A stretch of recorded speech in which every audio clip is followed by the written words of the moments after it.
actually agree with the policy. I do not agree with the policy. I just feel like it's an issue about government regulating things they shouldn't be regulating. It's taking it a step in the opposite direction where you're stomping on the rights of religious companies. How could you be denied something that everyone else has access to just based on your employer's religious beliefs? You shouldn't impose your religion on anyone else. I think that they're, although morally opposed, they're still legally obligated. I'd rather have the money spent on helping those private clinics come up with ways to help women who want to use contraceptives than imposing this government kind of structure to do it. There are tons of debates within the Catholic Church about birth control, but I think it's more about women's health than anything else. I don't agree with the policy, but I don't agree with the Republicans' objections to it. They're saying that because since contraceptives will be available, it will encourage people to have sex, is like saying that any preventative health care causes the disease that it's trying to prevent. I think it's important that women have access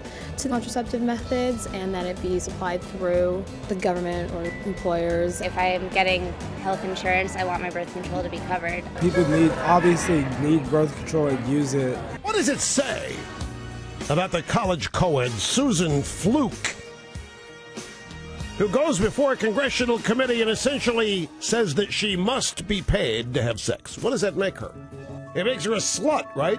I think that's horrifyingly disrespectful. I wish I could exchange strong words with Rush Limbaugh. I think people should watch the way they speak about women when they're talking about using birth control. I kind of don't put any depth into what he says because he's just saying it. Like, he would say anything, I think, to get good ratings. I think it's important for our government to focus on telling people that making something available is not the same as endorsing it. If the person just doesn't have the economic resources necessary to be able to buy contraceptives, they should still have the ability to get them. If the tax money is not going into contraceptives for women, then it's probably going to end up going into welfare for larger families. There should come a conversation about sex education. Education should be improved, and all these bigger systematic things need to be improved instead of just kind of this little simple quick fix.